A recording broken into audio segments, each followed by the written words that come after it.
Like, black people are the universal people and speak every language. I was just saying, I'm surprised. Everybody shut the fuck up. We are live. Smoking backwoods. Marathon OG. What? Hustle. All right, how many seconds are we in and he hasn't said nothing? Be quiet. Exactly. Be quiet. This is why I love Nipsey, but I don't like entering to him because he takes like 30 bars just to get started. And then he takes another 2 minutes to actually Lil Wayne does finish the same his whole thing with verse. his lighter flick. You don't first off. Turn up my mic. Roll up some flights. Let's all get right. It's that shit you waited for your whole fucking life. It's that shit you waited for your whole fucking life. I got that good. Still in the hood. I kept my word. Yeah, my nigga, I made good. Let's see, how many seconds was that? That was a full minute. 57 seconds. A full minute. You know what wasn't a full minute? Me getting my name called at graduation. Congrats to you. You graduated. Welcome to student debt. Welcome to $1 trillion student debt. Welcome to... It's called deferment, nigga. I've been broke longer than... Welcome to underemployment. I think you're officially underemployed now. So welcome to that. I have a full-time job. Yeah, but you're not in your field, so that's considered underemployed. Aren't we all on underemployed? Skid Row Yeah. probably have more money than you do right now. Yeah, low key. Well, that's if they trapping, but we ain't gonna blow up. Nah, anybody's man. spot. Some people on Skid Row are low key rich. They just like Yeah. mentally So ill and they choose to live there. So white people, they're somewhat. like they argue with Somewhat. their dad, and all they have to do is just go back and be like, "Fine, I'll shave my beard, and I won't go to Croatia and African countries and Micronesia to try to help poor people who are slightly darker than me that I have no connection to." I think that's an overgeneralization, but I was talking there's about some definitely white dude some named of those Gerald. people, but there's also other people of other races that have inheritances and exits and just fall off the rocker and want to be homeless. But How on did we that get note, here? I don't know, your intro, Speaking of intros, and you just pushing start without even giving us the countdown. But wait, how was everybody's Memorial Day weekend? It was lit. I got off the grid. We visited my good friend out in Humboldt and went to Six Rivers National Forest as well as... It's pretty up there. Yeah, it's lit. It's awesome. name drop.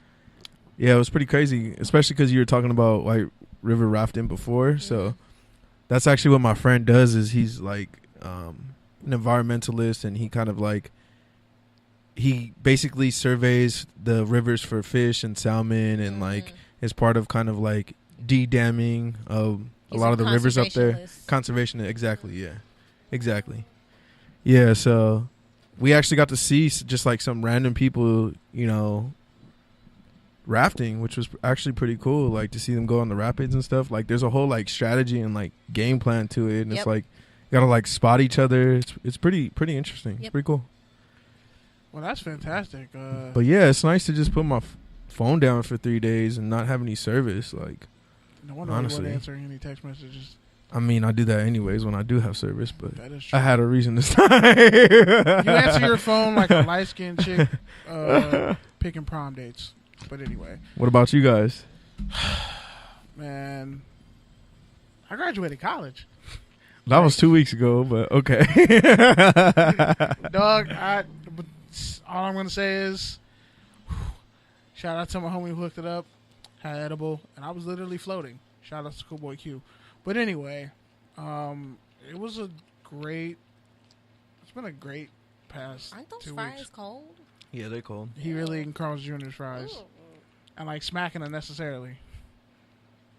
Like, Okay, my bad. I'm sorry. like nobody smacks. Like, I'm sorry, guys. Think of the fries. damn, some of the okay. best fries you've My eaten in your bad. life. I By just the saw way, some fries here and I ate them. Like, First I off, didn't know it was going to Heinz cause a gave you those controversy. fries. I didn't think it was going to be a controversy. Speaking of controversy, all right, sir. this is Touchdowns and Tangents. I'm Kenneth Frank James Berry. To in front of me, but y'all can't see that. But he's in the same room. Pete D. Camarillo. Please don't ever introduce me that shitty. Do I ever introduce you that bad? Yes, you have. No, I don't. Yes, you have. I mean, you know what's shitty? That disgusting thing you have in your beard right now. It matches your forehead. Fuck you. I got him. Got him. But anyway. And you're not You gonna didn't even introduce ask me? Cerv. Yeah. I was literally roasting him, and then I turned to you, sir. But then I didn't get to tell. You about didn't. She my didn't even tell Right. about her Memorial That's Day why I'm about weekend. to ask you. This is why you can't be a Cerv. mic, bro. Uh-huh. Pete, You I will fucked mute up your the mic. intro. No, I didn't. You had a Y'all song that talked was over too the long. intro. Nope. It was You, fitting. you didn't intro. You cut off Cerv. First off, I didn't cut off. Now Cerv. you're mansplaining for Cerv. You cut me off when I was about to ask. You gonna Cerv tell us how a Cerv weekends question. was, mansplainer? Is that what you're gonna do? If you stop talking, we'll find out how Cerv's weekend was. Cerv, tell everybody how your weekend was, please. Oh, thanks for asking me. I'm so interested. I'm gonna sit here and be quiet. Thank you for asking, Kenny. No problem. Thank you, P, for standing up for me. What kind of bullshit is? Okay. It was pretty cool. Stoned per usual. Memorial Day, actually, I winged it. Went to, I think, Rooftop LA, whatever the fuck that's called, and Rooftop. I've been seeing people go there. Is it cool? I went there. Me and my friend, we were like, "Fuck it, we're gonna just drink this Jack Daniels. We're gonna go. We're gonna enjoy ourselves." Gave you drink tickets? Huh? Did they give you drink tickets? No, we just went. Okay. We just went. We're like, "Fuck it, it's free before 5. We're gonna go. Fuck it." Oh, you went. Okay. I saw a homie from Whittier that I went to school with. It was pretty cool. We were smoking, and then there's this lady next to us, and then me and my friend were talking. She jumped in our conversation, and then next thing you know, she was like, "Oh, do you girls want a shot?" We're like, "Fuck it, even if it might be sketch, fuck it." So we go follow her, and then as she buys the shot, she's like, "Yo, come to our section." Next thing you know, it's like her mom and her sister. Kind of awkward. Being a but- girl is so hard. But Being a ended girl up is so getting hard. turned up. She was drunk. I was drunk. We're off Hennessy and Jack for free. So, Bruh. can't That- beat that. That sounds spectacular. Yeah, man. My whole thing is like, I like the idea of rooftop scene in LA, but like It's when LA. I actually get there, it's like low key boring. Like But- It's people trash just be, and white girls like be on people cocaine. people just be staring at each other, taking pictures Yeah. of the background. But like, it wasn't like a clubby. It was more like a chill, like vibe. exactly. Yeah. See, like But- that's not. It's what like I mean. it was day party-ish because when I went to a rooftop Yeah, thing, it was a day party. okay, so Yeah, that's the yeah. thing. I went to like one at night, and one they don't let you go outside on the actual like balcony. Or I don't know where rooftop. you went, but that's kind of the whole point. I went to the one whole and I was point. like, wait, they gave me free I drink don't tickets. know where you're going. and then I had Yeah, to that's pay- why they give you free Yeah. drink tickets. And then I was like, wait a minute. That was no. A bunch of white girls just that dancing was not- together that was not on a- coke, and I was like, That was not a rooftop party. oh, this was a come down party. Yeah, you Yeah, never been to a no. rooftop party, but I've I been just- to one, but that was like they marketed it as a rooftop party. That's why I was confused. Then I looked out the window. I was like, ain't that a bitch? The rooftop is I right just there. like to turn up. I don't care if it's turn up I at feel a you. home. I don't care if I it's feel turn you. up at the park. I don't care if it's turn up at an office or whatever. Even though you shouldn't turn up at your job. I just like to turn up. So I feel you. I mean, I'm not saying it's like my scene. Like I'll go. Same. It's cool, and It's I your was vibe. surprised I that enjoy I ran it. into somebody. I enjoyed it, but like I'm not there to be like. You're not there oh, all the time. It's yeah, I'm not your, there all like, the time. I'm yeah. not there to be like, oh, let me go and see if I can get free drinks. Da, da, da, da. It was Yeah. like literally super random. Like Y'all gotta go to Rooftop Cinema Club. That's actually really dope. The weird thing is though, like rooftops are getting even more popular in LA. Or Like there's only more of them popping up. or Vultured, kind of like how Instagram. models. Nah. Have you seen the skyscrapers that have been going up across LA and Hollywood? There's a lot more. Seriously, So but- they all have like rooftops. But seriously, check out Rooftop Cinema Club. That shit is fire. They just pick a movie every month, and you can literally go sit in a rooftop on a nice ass bed with popcorn and all that. It's super classy. It's like perfect for dates or whatever. Like, peep that, and it's really cheap tickets. All Better right. than a movie theater. On that note, can I get a round of applause as a reset? But yeah, you know what it is. Live from the Good News radio station. It is your weekly spot for NFL takes and topical tangents, touchdowns and tangents. Shout out to the X Squad affiliates. Shout out to FPC Radio. And shout out to your favorite podcast app where you can find this podcast every week, except for weeks when Kenny doesn't post it, like this past week. Or actually 2 weeks. My bad. Pete didn't post either. Anyways, We couldn't come up with the title. that's not my job, but okay. I feel like it is. I feel like it's both our jobs. Okay, I guess now it is. All right. We'll talk about that later. Don't say now it is. Don't do that. Yeah. Either way, Don't do that. either way, can I get the Flag our new drop? Because I want to talk about it. I mean, which one? There's like 4. The one that for let's talk about it. There's like 4, bro, and you didn't title it that. All right, there's not one that says let's talk about it. Nope. And I don't have my glasses, but I mean, this podcast is like All right, a lot of things. just give me a touchdowns and tangents. This podcast. I said this is why you can't be A Mike. I said Bam, touchdowns you and said, tangents. give me the drop that's exactly this title, and it's not there. So I'll just play this. That's what I wanted. Thank you. That's what I wanted. You should have just said touchdowns and tangents. On that note, hopefully I can get the let's talk about it segment onto the main computer and by next week and teach Kenny how to push play. But on that note, It's literally not here. I'm going to take a picture of it and put it on Instagram. It's not here. on that note, Physically not here. it's Like the curvature of OTA Pete's time hairline. in the NFL, which means everyone is doing the underwear, t-shirt, Olympics, playing passing league, which Kenny loves so much. First off, I'll fight you, bro. And so teams, a lot of rookies, a lot of free agents, a lot of head coaches are making their debuts with their new teams. Wait, did you say debuts? It's debut. Whatever.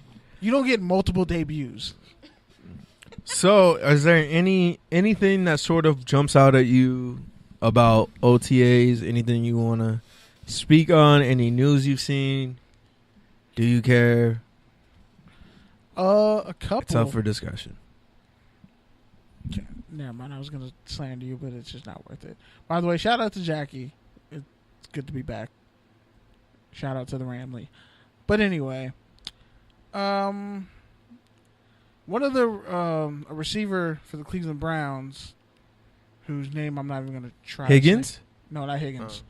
I thought you were talking about that. That catch that was a touchdown. Yeah.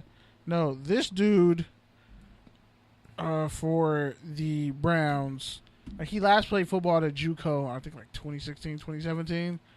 Didn't get any offers, so his college career pretty much ended. He ended up homeless and a bunch of other stuff.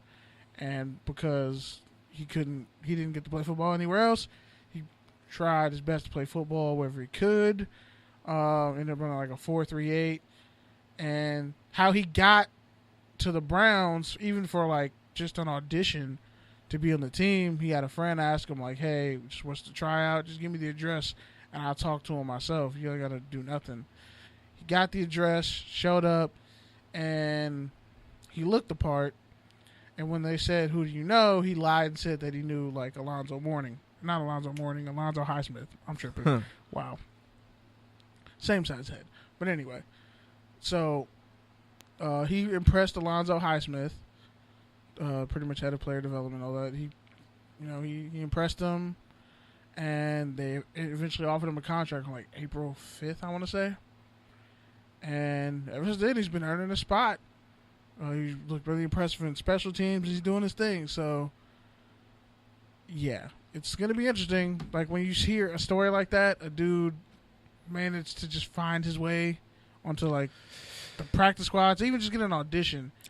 Well, I think yeah. Well, I think the crazy thing about OTAs is like, most of the news is about people who, don't show up, like Odell Beckham Jr., how his coach Le'Veon basically Bell called him out saying, he's missing a lot of the new offense that's being installed and stuff like that. And then, as you brought up, Le'Veon Bell being called out by his now teammate and also former teammate, Steve McLendon, for not, coming to the workouts. And he plays for the Jets, and he's now Le'Veon's teammate for the Jets. And I just want to know why everybody wants to snitch on Le'Veon. Besides that, I think Keyshawn Johnson said it back in the day. It's voluntary, mandatory. Like, that doesn't really make sense. Like, it's either voluntary or it's mandatory. Therefore, the official title is voluntary.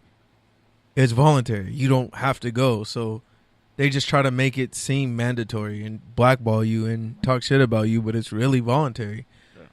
Which brings me back to my point in your story. So it's like the big name players that don't go actually open up opportunities for other players who do want to play and do want to take the chance to show their case, their skills, even if it is only in shorts and helmets. And the young man's name is Damon Shehai Giuseppe. It's SHEEHY-GUISCPPI. Is he related to the tight end? I don't even know what tight end that would be. The one from Penn State you thought was going to be Mike nice. Gesicki? Yeah. No, he's white, and this dude's black. Oh, my bad. But they're both because white and black people can't be related. No, but like they're you just said that. The total name, I know. Their names are totally different. I know. Their names are totally different. You could have said that, but no, you were like one's white. Like one dude's clearly black. white and one dude is clearly black. Like, no, I know. I'm just saying. Tried. I'm just saying. Are you trying to like troll me? No, I'm just saying. You tried to race bait troll me? Yeah. You kind of Your did. words got a little loose there. You guessed it. You could have literally just said their names are spelled completely different, but you were like, I was like, they're two totally different people. Black. It's like saying Mike Tyson. You didn't say they're totally different people. You said one's white and one's black. Yeah, like they're totally. It's like saying Mike Tyson and Jeremy Piven are related. My trolling is working right now by the telling of your face. It's really not. Yeah, you are. Why are you mad? That's looking like Arthur. You got the Arthur earlier fist. Offline, that both you don't guys have are to- He has Arthur fist. That doesn't count. Yeah, duh. It really doesn't. Why are you Gas McFerrin leaning over on the table? Relax, fam. But yeah, by the way, he was the junior college All-American kick returner for Phoenix College, not to be confused with the University of Phoenix online school, because you know those schools are kind of a scam. But whatever. Hey, shout out to him for even making it. But it's crazy. He had no money at his JUCO to even get the 9 credits he needed to transfer from Phoenix, and he just ended up Florida, CFL, Arena Football League, a bunch of different places, and Las Vegas. But good for him. There's also another story that I wanted to point out. Actually, not another story, but another player kind of in that same vein. Even though he's a free agent, and let's say I'm going to go back in time, 2010, this dude was a hot commodity. Considered one of the most, probably one of the best Oklahoma defensive linemen ever. Gerald McCoy, free agent. This dude had a visit to Cleveland and Baltimore, and supposed to like visit the Panthers. And Carolina. Yeah, he's visiting the Panthers. And if he ends up signing with the Patriots, I will hate football and probably assault the next 3 Patriots fans I see. But in this particular case, the fact that Ndamukong ended up on the Buccaneers after McCoy, after the Buccaneers cut McCoy. I was going to talk about this later, but I mean, I guess if you want to get into it right now. You said people on OTAs. But like the fact that both these guys are pretty much going to take some promising defensive lineman spot in the rotation, I kind of feel bad. Because if he ends up in Cleveland, Larry, I forget his last name. I don't know how to say it. Joby. He's been asking for a trade. Out of Charlotte. Yeah. Like that dude, he's not playing over Gerald McCoy if he goes there. Now, Baltimore is kind of thin on the defensive line because they lost a bunch of the pass rushers and everything. But I don't see McCoy playing a 3-4 at this stage of his career. That's a lot of abuse on your body. They run a hybrid. But still, that's a lot of abuse. Even if you have to do it when all he's ever been is a pure 3 technique. With, by the way, no real pass rush help. But that's a story no matter where he goes because a lot of people said he's not really a leader. He's like a personality, and based off Hard Knocks and the fact that he had a back cave and it was awesome. I mean, they've pretty much been saying that from him since he came out of Oklahoma. Yeah, but I was kind of like the knock on him was that he wasn't serious enough. But my thing is, he's still productive, and it's trash for people to say that because he never dogged it. He was always good. But it's like, they act like, oh, he was a total package, supposed to be the next Warren Sapp. Warren Sapp had help and was great, but he had help. McCoy didn't have help for most of his career. Now that he's on that note, it's kind of crazy. Shout out to Jason Pierre-Paul. He posted a picture on Instagram, first sighting of him basically since his neck injury a couple months ago. So since you brought up the Buccaneers, I just thought about that. Other storylines from OTAs here is courtesy of Shows to Frank Grimes. Bleacher Report. Gary Davenport, he knocked out a couple of surprises, including the fact that Ryan Fitzpatrick is actually leading the Dolphins QB race over Josh, the chosen one, Rosen. There's also Lamar Jackson, who didn't know the Ravens were actually putting in a whole new offense For him. But, I mean... But he's actually kind of been struggling with it in terms of learning the terminology and all that because... I mean, he's essentially learning a second offense in 2 years. It's kind of which is pretty different from the one he ran at Louisville. Yeah. It's kind of like, really, it's football. So a lot of the plays are the same, but it is terminology. The way you communicate and say something is different depending on what team you play on. That's why when Chad Johnson went to New England, he's like, bro, I can't do it. It's too mental. But, like, Chad Johnson can still physically go out there and play and can give people problems, and one of the greatest route runners, probably one of the best feet of all time, the most agile receivers of all time. And, yes, he's the Hall of Famer. Dwayne Haskins has also been lighting up the field, really surprising people. Him and that receiver that they took.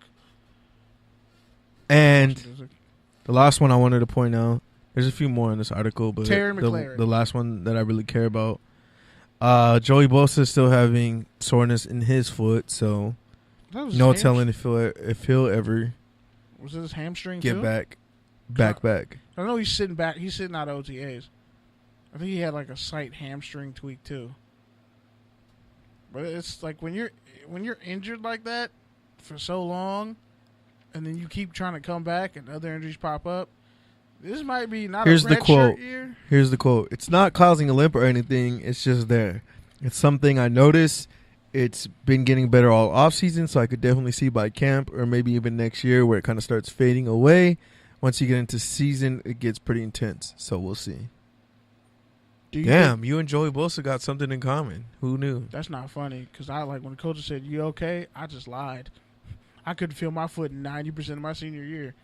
Like, the doctor was like, you really shouldn't play on that leg. But nonetheless, Bosa is in OTAs for whatever reason. You think they're going to give him the Solomon Thomas treatment? In terms of what? In terms of, like, giving him time to grow and develop? I'm talking about Joey, not Nick. I mean, I'm tripping. But even still, like, Solomon Thomas, I remember with the Niners, the way they handled him and the way they handled Armstead and other defensive linemen they handled it with kid gloves. So do you think the Chargers kind of going to do the same thing? Because you remember with Ingram early in his career, he had some injury problems. Supposedly what I've been reading is that, are you talking about Joey or Nick? Because I thought we were talking about Nick now. No, I was just making a comparison to the Niners and how they handled their defensive linemen compared to Joey.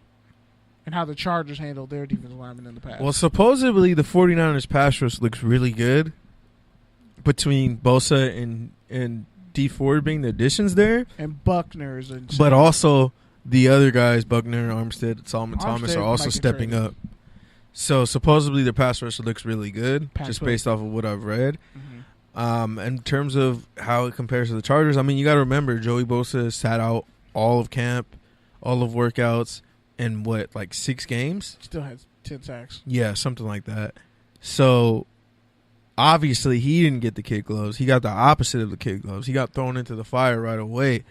Now, Nick is supposedly supposed to be a better technician and more athletic. By a little bit. But honestly, I don't really see that. And then again, I mean, he only played like a few games last year and the year before. And so he tore his ACL in high school too. So it's kind of like, I guess what I'm saying is, I don't know. I would assume that they are, just because they have such a deep D-line and a lot of capital invested there, which is kind of why they slowballed with Solomon Thomas and Arik Armstead, because they still had the holdovers from the Harbaugh lone Super Bowl era. Yeah. So, I mean, the 49ers have had a deep defensive line. It's just been a matter of keeping those guys healthy and kind of keeping continuity there. And taking care of the secondary. And with the Chargers, it's kind of different because their secondary is pretty good. And then Uchenna Nwosu was a steal for them, honestly, for what he can do. And you look at Derwin James, and now you look at that D-line, they actually got some help in the interior, D-tackle. And Ingram has had – people really kind of probably forget Ingram's history because they didn't know whether he was a D-tackle or a defensive end early in his career, coming out of South Carolina. Well, he was a bust until basically that contract year. I think they just really didn't know how to use him. And then when they figured it out, he figured it out, and then he just played. He was one season away from being Larry English. How about that? Wow. How I about knew Larry that? English was a bad pick. We all did. We all did. Northern Illinois. Name the last good one. Bruh. Next topic. Don't So say Sutton Smith. earlier this week, the NFL Players Association had Demario Smith, I think is his name. DeMaurice Smith. DeMaurice Smith, yeah, is basically sending out emails advising agents to prepare for a 2020 lockout. The last work stoppage happened in 2011, and the players ended up getting a raw deal, including a 47% revenue. A lot of people, including Richard Sherman, have said it is among the worst collective bargaining agreements, not only in professional sports, but really ever negotiated. Of all time. So, yeah,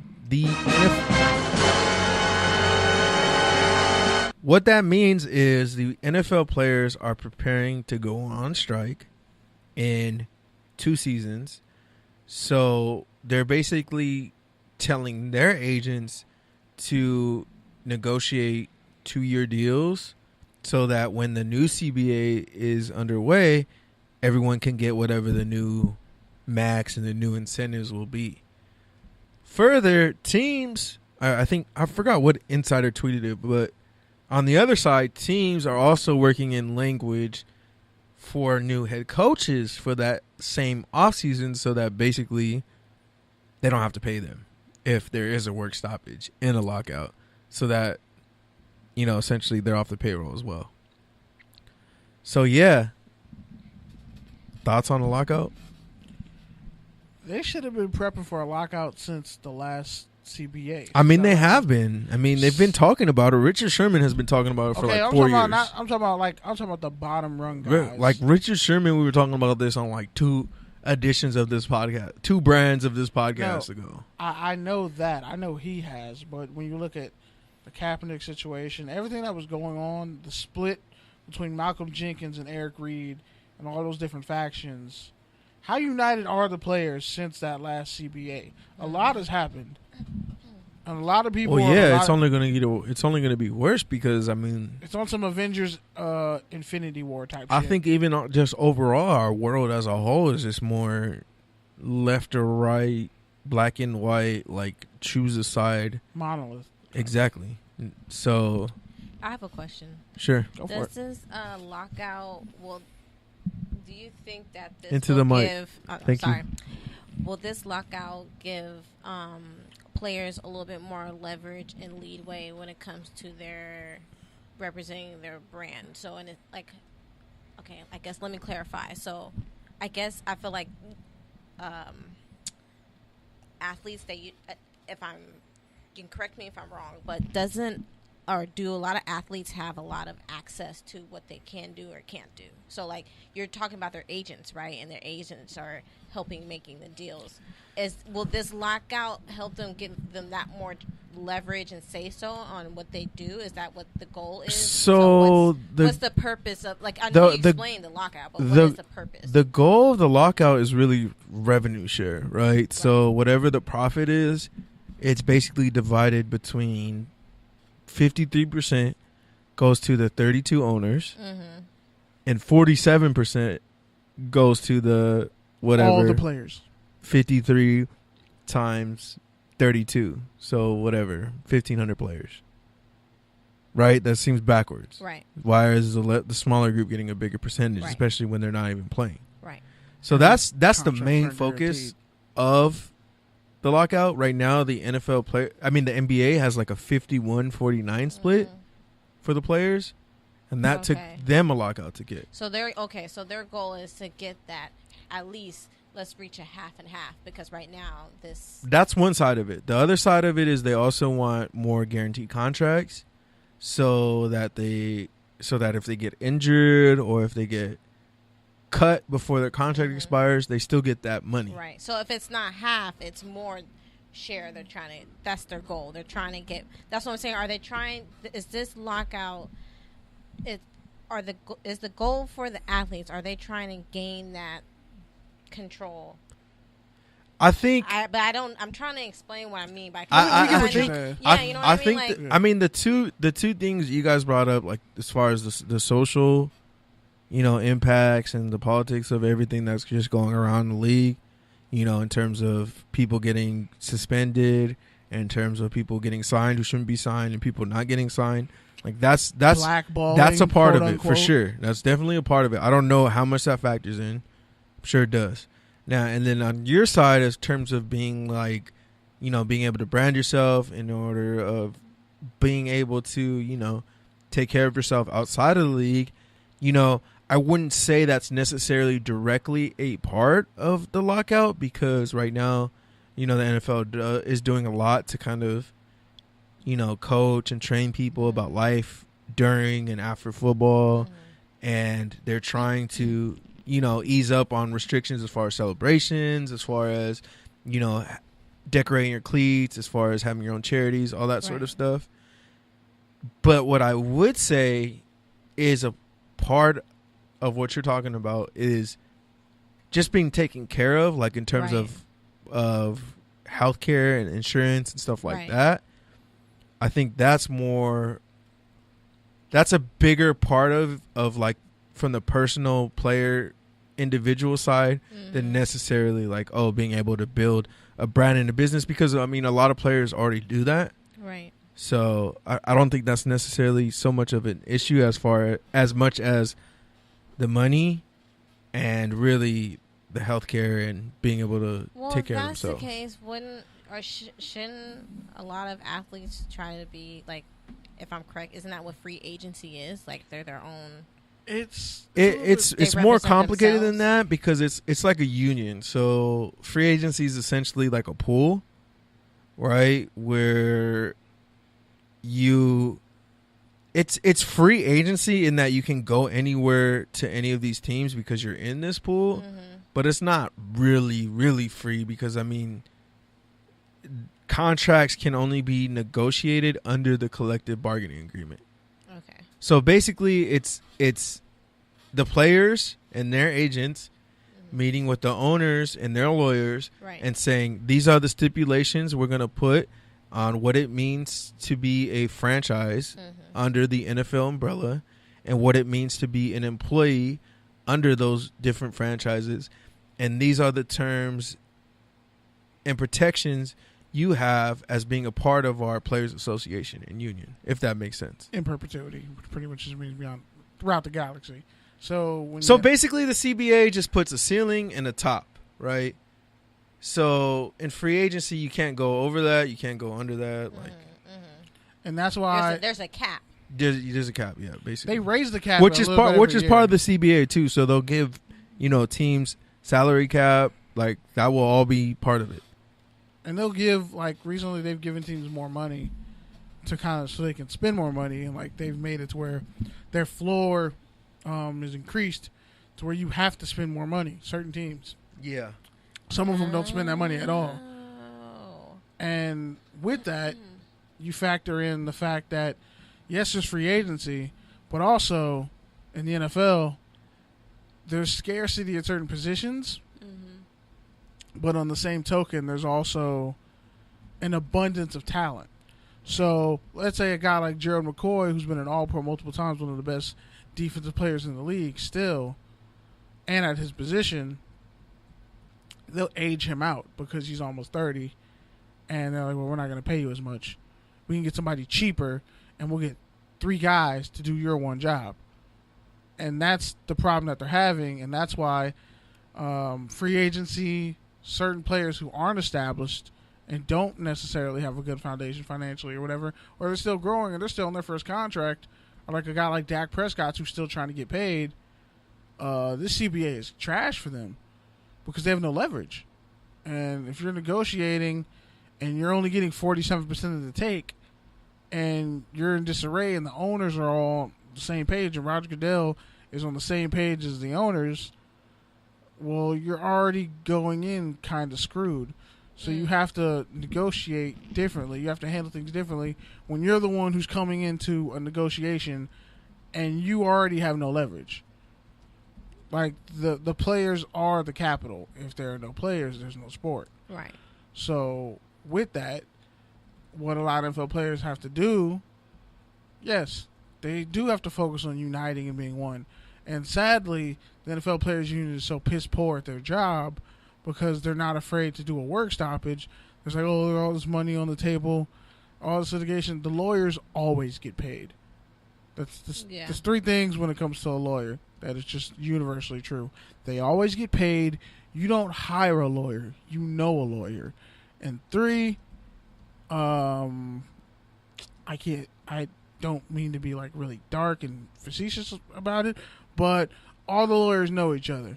So a lot of these deals don't get done at the table or in a courtroom. They get done on a golf course or a yacht somewhere.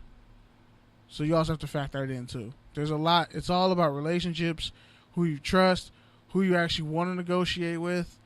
And that's why this CBA is probably the most important in like NFL history coming up, depending on what they do and like who does what. I think it's also really important because just overall football is kind of at an existential crisis. It's not at a full-blown existential crisis, but it's definitely in the rising action leading up to that, just based off of all the things we've been seeing with the political and societal factors and, you know, CTE and just overall, like, the popularity of basketball and football and NHL growing and NFL really kind of just being stagnant. So that's why it's going to be so important, because the NFL owners are going to be making the argument of, well, we're not really making any more money, so why are we going to give you a bigger piece? And the NFL players are going to say, well, you've been taking such a big piece for such a long time and basically build an empire on our backs and on the heads of all these other retirees. So they need to be compensated, and we need to be compensated, period. And then it becomes even more complicated when you factor in the XFL starting up in next year or the following year, and all these other leagues that have been in and out between the AAF, you know, Ricky Williams League. I think there's another league, Flag Football League, like all these different leagues. People are trying to figure out alternative means because this is on the horizon. Like, you know, like I said, you know, we've been talking about this for years, and now it's just getting more and more and more and more real. More and more people are talking about it. And there's a lot of NFL players going into wrestling. Wrestling schools are trying to get NFL players at insane rates. Former offensive tackle for the Falcons, Quinn Ojinaka, he goes by the name of Moose. He wrestles in TNA Impact, and he's getting pretty good. There's Roman Reigns used to play football. There's a lot of former NFL guys who are transitioning into wrestling. The Rock used to play football. So there's also that. There's acting, like there's lanes for cats who are realizing, okay, this NFL thing isn't going to work. How can I pivot it? How can I flip it? You got Rashard Mendenhall writing for Ballers. Like, there's a lot of people out there doing a lot of different things. So, and then also you got to look coaching gigs. Like, I'll give you an example. So Herm Edwards, head coach, Arizona State. He just hired Marvin Lewis, the former head coach for the Cincinnati Bengals of like 15, 16 years or whatever, who just stepped down. He's now he's an assistant, or he's an advisor for Arizona State, who has a bunch of former NFL players on that coaching staff. I think Kevin Mawai is an analyst. Derek Hagan's one of the coaches. Antonio Pierce. There's a list. So ASU staff with major NFL ties. Herm Edwards, head coach. Marvin Lewis, advisor. Analyst Kevin Mawai, Pro Football Hall of Famer. Linebackers coach and one of the best recruiters in the country, Antonio Pierce, who also was Long Beach Poly's head coach, brought them back to prominence before he left. and his son plays safety for Boise State. Special teams coach Sean Slocum, NFL assistant, and their analyst Derek Hagan, NFL receiver, who's an Arizona State alum. There's a lot of these opportunities that are popping up for players and people, and whether it's like rec league football, like minor league football, whatever you want to call it. But can't you argue and say that those opportunities have always been there? It's just that they didn't really have, not the accessibility, but a lot of these athletes before, they didn't have that. That's why, like, what you're talking about. Smart, they're that's why, like, what now. you're talking about was more of a bigger issue, I'd say, on the last CBA when the NFL was a lot harder on like everyone kind of being the same and everyone not being different. The league has, started to realize that players are their best and biggest ambassadors, just with their social media following. So they're finally starting to embrace them being themselves, one. And two, because of the lack of guaranteed money, because of all the injury risk, they're starting to, they always kind of have since probably, the 2000s, but now it's definitely growing every year in terms of like, okay, they're trying to get players to develop skills outside of football, like learning how to build a brand, learning how to transition to, coaching jobs like Kenny's talking about, or GM jobs, or, just even just the importance of going back to school. We're hearing more and more about these players finishing their degrees. So right now they're just more like, we want to make sure we have that security blanket. If no matter what the situation is, and no matter how this league goes, we want to have that security, whether if it's financial security, whether it's job security, whatever it is. It's part of that, but I think more so, and the reason why this is brewing for so long, and the reason why it's going to be such a hard negotiation to happen, is because, like, that's definitely part of it. But as we all know, money is basically a synonym for power. Right. So as much as it is about the dollars and the cents and all that, it's also about the power, because you do factor in the societal impacts of Cap not getting signed and these other people getting signed. And it's just like, basically players just want more power. They want more share. Name? I was reading up on him. Incognito. Richie, yeah, we'll get to that later. But the last thing, so, all right, is there anything else you want to say before we transition out on the CBA? No, I have some college football news, but I'll say that for later. Yeah, so the CBA, one of the other things that the teams are going to try to negotiate is they want to have an 18-game season instead of a 16-game season, which would basically cut out 2 preseason games and make them regular season games, which, it depends, right? Because that's 2 more games where players could get hurt on one hand. On the other hand, maybe a longer season means they finally expand the roster from 53 to 72 or 63 or whatever. So that could potentially be a few hundred more jobs, full-time jobs for players who are already on practice squads or already, around facilities. They're going to be able to get more money, more opportunity. That's really just the collective boo from players who don't want 2 more games on their bodies. I feel that, but at the same time, it's like also fans are paying the same prices for that. So they're not getting CTE. We can all agree preseason is pretty much a waste. So why not figure out a solution?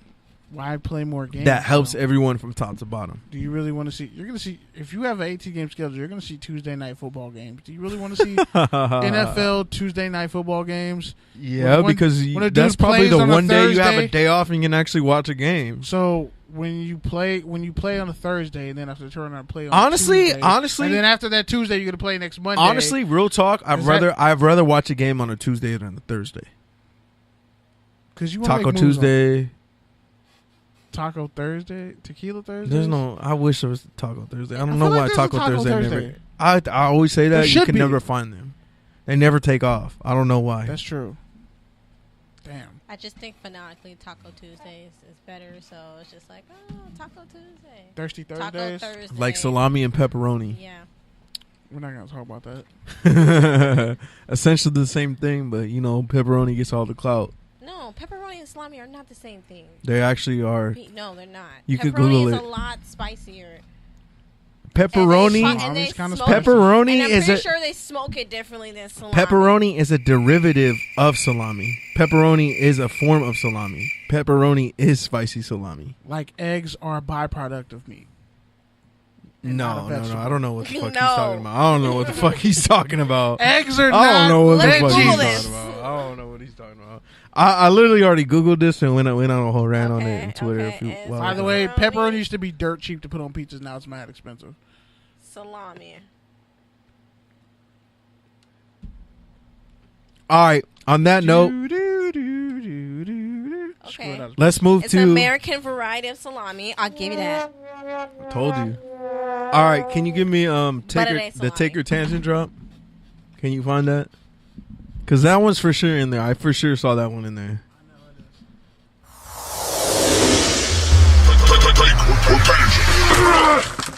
Yeah, that's right. We official now. Am So- I in 2004 or am I NFL Blitz. Why did she pick the year correctly? NFL Street Volume 2. That was a great year for football. That was a great year for just street. Shout out to Algernon Crumpler for surfacing. What did you just say? Shout out to Algernon Crumpler for Algae Crumpler? Algae Crumpler. Algernon Crumpler. No one calls him that. It's like Alteron Werner, yes. Algae Crumpler, yes. Whatever the hell you just said. I just remember watching a call and they called him that. They were like Algernon Crumpler, and then ever since then I just always called him Are that. you sure they didn't just mess up? They just might start have, reading but it? I always just called him that since then. Algernon. What school you go to? Actually, it wasn't a call. It was it might have been Hard Knocks or Inside Training Camp. Probably sounds like insurance. But what school did you Because I just remember those Falcons teams because I remember country ass Patrick Kearney and country ass Keith Brooking. go to? Yeah. Remember Brian Kenner? They really talk like this. Like that shit was funny. Oh, shoot this thing! Like what the fuck? What does that even mean? Keith Brooking go to like Virginia Tech or Georgia Tech or Virginia Tech? Yeah. Because Kearney, I think, went to Virginia Tech. Which, by the way, Keith Brooking is probably the most underrated linebacker of his entire generation. Because those Falcons defenses were still trash, and then Patrick Kearney left, and then they stopped being good. I said Keith Brooking. Yeah, but he had Patrick Kearney. And Ron Coleman. Are you serious right now? Rod Coleman. You really about to? Former You're Raider. really about to slander Keith Brooking? D'Angelo right now. Hall in his prime. Young D'Angelo Hall. Was getting picks. Keith Brooking was the captain of that entire team. All those people you're mentioning looked up to him. Hold on, let me pull up his stats. Patrick Kearney was better than Keith Brooking. What are you talking about? That's why he went to Seattle and was still good, and then fell off. You really go ahead, Google it. You know I'm right. He's a 5-time Pro Bowler. Okay. Let's see, How many sacks and interceptions? 22 sacks How many picks? as an inside linebacker. That don't mean nothing. He should Yeah, have. that's In that actually pretty area, he good. should have had 30 or 40. 13 INTs. And wasn't that very good in coverage, apparently. No, he was a will backer. He was good. No, he played middle 9 linebacker. forced fumbles. He played will and he played inside linebacker when they ran a 3-4. Yeah, but still, you know what I mean. And he had over 1,400 tackles. He better than Jesse Tuggle?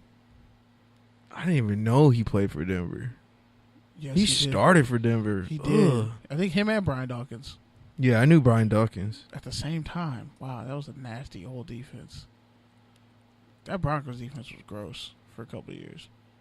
But yeah, man, you Brian already. Dawkins is a. I know we're on a Broncos tangent, but besides that, you already dropped the take or tangent. So I'm gonna give you a take. I'm gonna give you a storyline, and you can give me a take or a tangent. Gladly. So the NFL is officially moving their combine drills next year into the prime time. You got a take or a tangent on that? Prime time, as in like Monday, Tuesday. Prime time as in like 5 to 8 p.m. instead of being in the morning and throughout the day. So they're essentially pushing it back. Instead of starting at like Them red eye 8 flashes is a.m. Trash, bro. our time, they'll start at like probably noon. So more quarterbacks aren't going to be throwing. Something like that. I don't know. Why? Because they don't want to be exposed on even more coverage. on prime time. And think about it. You're going to have guys who are going to wait around all day to run a 40. Which, by the way, wait, hold on. Let's back up for a second. Patrick Kearney was only a 2-time Pro Bowler. Disrespectful. How many career sacks did he have? 82. Okay, then more than Chris Long. Shout out to Chris Long. And how many? What was his best seasons? Go look at his numbers. His best season was the 04 year with the with the 13 sacks. Seahawks? Oh no! That's his second best year. Like his best year was 14 and a half with the Seahawks. Yeah, it was his only All-Pro year. Mm-hmm. But look up his Atlanta years. Because John Abraham played there too. He only had 4 double-digit sack years. Okay, what were those numbers? I just gave you 82 and a half for a career. Point is, Keith Brooking was better than Patrick Kearney. I don't even know why we're having this now argument. Go Google Rod Coleman and then go I know who John Rod Abraham. Coleman is. I know who John Abraham is. I don't know what your point is. That defensive line was stacked, bro. So you're saying that Keith Brooking wasn't good? Was the product of a great defensive line? No. He was a linebacker, 1. And 2, he was the only consistent over the course of all those teams. He was the best linebacker they had. He was literally a linebacker from the Super Bowl team in 98 through the Michael Vick era and to the start of Matt Ryan. Like, come on, bro. Best linebacker. That's 3 generations of Falcons football where he was essentially one of the top players. I remember we got ejected against the Bucks, and then I think what you got against Keith Brooking? Because he was a Cowboy for 3 years? Is that what it is? I forgot he was a Cowboy. And he went to Georgia Tech. And I don't think he was on that tier of great linebackers. He was good. He was a great linebacker. He was better than Dat Win. He's better. He's better than Sean Lee. But he's better than... Say it. If you say Brian Urlacher, I'll punch you in the throat. I don't know. Let me look up the stats. No. Say what you're gonna say. Hold on. Let me look up the stats. Because I mean, you can go look up Rod Coleman's stats during that time and John Abraham's, and I'm saying Atlanta had like great pass rushers, and Michael Vick on offense, and Warwick Dunn, and Michael Turner, and Algie Crumpler. And seriously, how the hell did that offense even field like a respectable output when they had Malcolm Jenkins and Brian Finneran and Peerless Price? That's a disgusting receiver core. That's one of the most trash receiving cores I've ever seen in my life. They weren't trash when they signed him. When he was the first round pick coming out of Ohio State, that boy didn't do nothing. Like, Peerless Price, trash. Okay. Brian Finneran, don't get me started. Okay. I think I'm going to say it. Now you want to say it because you have to look up the numbers first. Go ahead and say it. He's better than Zach Thomas. Their stats are pretty similar. Who played? And you want to talk about being protected by a great He had Jason Taylor and nobody else in that defensive line. He wasn't nice. He wasn't played for the Bears, stupid. And he played for them before the Adewale Bears. Goulier, he was there a couple of years. Google his numbers. With Zach Taylor. Zach Thomas. Jason Taylor, Zach Thomas. And their nose tackles were nice. Thomas. Really? Are you quoting nose tackles who don't get sacks? They had a good ass defensive line. Wow. They had a good ass defensive line. Wow. Bro. Isn't that the argument I just had with the Falcons, that they had a good ass defensive line? Their defensive line was better than the Dolphins' defense was better. The Dolphins in their collectively, bro. They had 2 All-Pro corners. And Sam Madison. Thank you. They were good. I know. They had 2 85 overall safeties. I'm mad that you said 85 overall safety because you were kind of right. But still, Dave Wannstedt was their head coach, and I don't know who else. They had Cleo Lemon at quarterback. I feel like if Michael Vick was on that Dolphins team, the next throwback player I bring up, like, I'm just not even going to say. Thomas was a Hall I'm of not Famer. even going to say I like him. Zach Thomas I'm not even going to say way better than Keith Brooking. I'm not going to say I like him. I'm just going to show you the stats and just mention him and not say anything positive and see if you're like, oh yeah, he's good, because I feel like you're just trolling me. I'm not. Zach Thomas is a Hall of Fame Because you did this with linebacker. Ricky Williams, too. Then you Over want to slander Marshawn? Ricky Williams. I didn't slander Ricky Williams, but I'm taking Marshawn over Ricky Williams. Fight me every day of the week in North Oakland. Whatever. That's what I thought. Ricky won't even show up to the fight. Next. They'll just smoke out. Imagine Marshawn Lynch and Ricky Williams smoking together. It'd be crazy. I would love That's to black smoke with excellence. Marshawn. Yeah, that is black excellence. So much right now. I'm serious. 'Cause it is. Yeah. You're right. Damn. Might get so high you actually... Never mind. Next up, so in Ramley news, Mom Squad news, shout out to the Rams family. Ramley. The new SoCal Inglewood Stadium sold its naming rights to SoFi, the student loan banking finance corporation, We don't like student loans for here. $20 million. What was the interest rate? Wow. So yeah, basically it'll be called SoFi All the fans who SoFi go- Memorial, whatever, blah blah blah, Memorial at dead-ass Inglewood, student whatever they're gonna loans. call it. Gentrification Stadium. Just call it SoFi SoCal Stadium at Hollywood Park. I'm sure that's what it'll be called, or at That's an Inglewood. ugly ass name. that. That really is. Don't call it Hollywood Park after you destroyed the casino and moved it. I know this is a side note, but did you hear about how Navient, they were bragging on Twitter about how they made Fortune 500 or Forbes, whatever that list is, and they were like, "We made it." I didn't hear that, but do tell. No, I'm just they made that list. They made the No, for people who don't know who you're talking about. Navient, the student loan department, the people who call and harass your phone every other day looking for a payment after you graduate. Them folks. Fuck now that. It depends. Confirm There's my loans I think again. there's like 6 banks that work with the federal loans. So like I And think I know Navient is one of them, and they made Great Lakes is mine, but I think it just depends. Yeah. But there's I like have there's now like that. 6 different ones. yeah. But yeah, I mean, SoFi is actually not that bad. They actually have pretty good interest rates, and they're pretty much online only. Just So fuck they've- student loans. Period. Yeah, I mean that's another You topic. work with all that. Nah. That's another topic. But yeah, there's a big SoFi billboard already.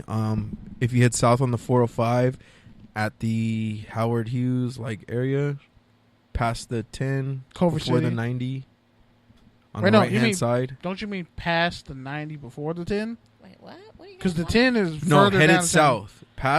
Going south. So into past San Diego. the 10. Yes. Past the 10, Oh yeah, you're right. My bad. before the 90. Gotcha. No, before the 105. I'm sorry. Yeah, Yeah, because Yeah, it's the definitely Past the before 90. 90's right Past there. the 90, before the 105. You There guys you go. can just easily get off Crenshaw and get off My bad. Hawthorne or Prairie and get there. I got it easily. mixed up. But yeah, $20 million. SoFi will now be a staple of Southern California, much like Staples Center is already. Staples is barely even in business, but they own the name of the Lakers arena. So And I think a bunch of staples are going out of business too. they've been going out of business for a minute. Yeah, I miss Kinko's. Kinko's is still around. It's FedEx Kinko's now. So is it really Kinko's? I mean, it's the same idea. They still charge you $5 for a minute on the internet. That's disgusting. Why? When you can go to the library for free. Yeah, if you return your books responsibly. I haven't They had should still library let you book use the day. internet. Let's long just as you got say an I ID. can't walk into a Riverside or San Bernardino or San Diego County or Imperial County. Okay, Library. but you're in LA County. I don't think I've ever had a LA County library, so maybe I could. But I have 2 laptops. Like I'm literally Don't run off the plug. exactly. Don't blow Or up go to that- McDonald's or Starbucks for free Wi-Fi. McDonald's Wi-Fi sucks, by the way, so I don't understand why people 30 go. minutes at a time. That's why. Only 30 minutes? Yeah, bro. They Trying to cut keep off. you out of there. Because I know your ass would be in there all day long. I was you in there got all a day long McDonald's typing the right, you got paper a one McDonald's time. right there on the corner. Hey, don't be snitching. Why you snitching? I'm not gonna lie. I live. You a ho-ho. My McDonald's is right there on Western. I just I was gonna left. say that's a real generalized statement. Like, there's McDonald's on a lot of corners. Yeah. All right. Literally walked. Next up, a story you brought up. Chris Long officially retires from the NFL. Among the announcements for his retirement, he also came out basically saying he smoked weed throughout his career. 2-time Super Bowl winner. You got to take her tangent on Chris Long calling it quits officially. Good for him, one of the good guys in the league. And also, when he retired, he and his father, Howie Long, are... Who you called a bust. Like, I didn't call Chris Long a bust. You called Chris Long, like, when we first started podcasting a bust? back in the day. You would hate on Chris Long because you're like, he's was. always hurt. He was. He's too. He was like, he's not even that as athletic as people make him out to be. Robert Quinn was a better player than him. Yeah, exactly. That was your whole hot take. And he is. So not career wise. Let's just say this: you can Chris compare. Long can't play 3-4 outside linebacker. They tried it, and it failed. No, he did. He played for the Pats 3-4 outside linebacker. Bro, that was sub packages. That was like different looks. He didn't even start that year. Exactly. But he still had like 10 sacks. No, he didn't. Not for the Patriots. I think he had like 8. Maybe might like have been 7. 6. It was like 6. Yeah, you know how the numbers kept going down. It was like Rob Ninkovich had 8.5 sacks that led the Patriots. Which, by the way, I'm talking. Bro, I didn't even know who Rob Ninkovich was until he all of a sudden showed up on ESPN, and they were like, "Yeah, Patriots legend Rob Ninkovich," and I was like, what? "Who's this guy?"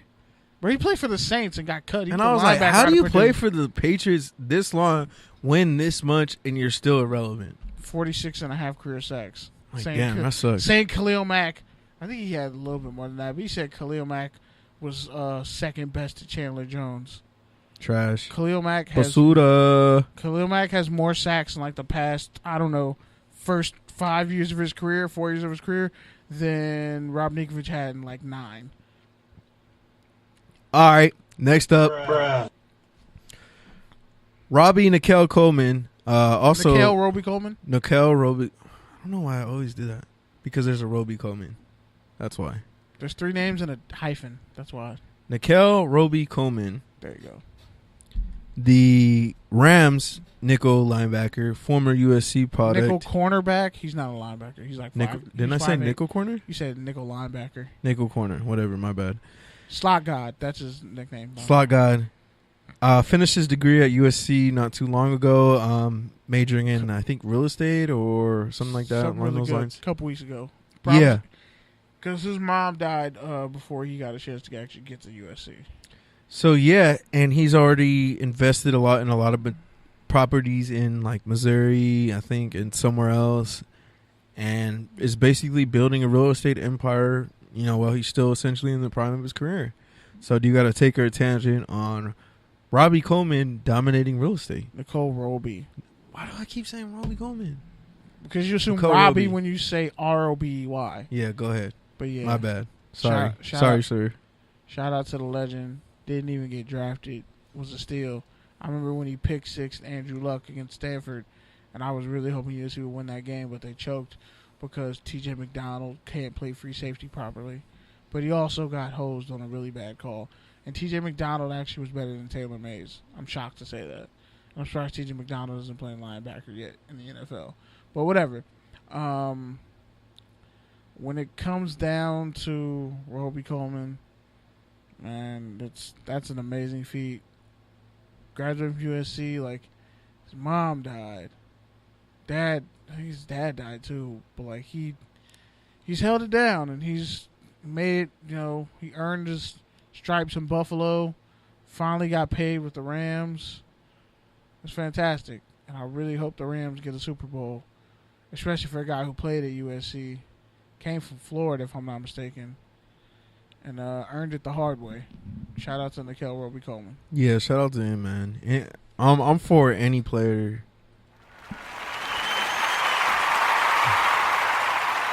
I'm for any player building business outside of football. And the sooner you can do that, the better, because that just really gives you more room for error.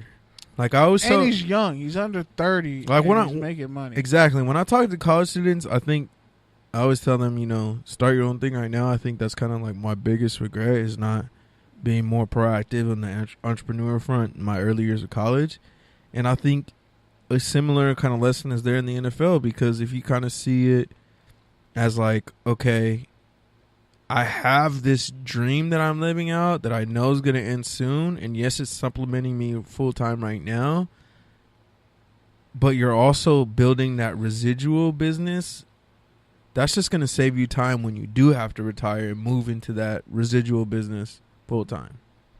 So he's already like 3 steps ahead of the game. Yeah.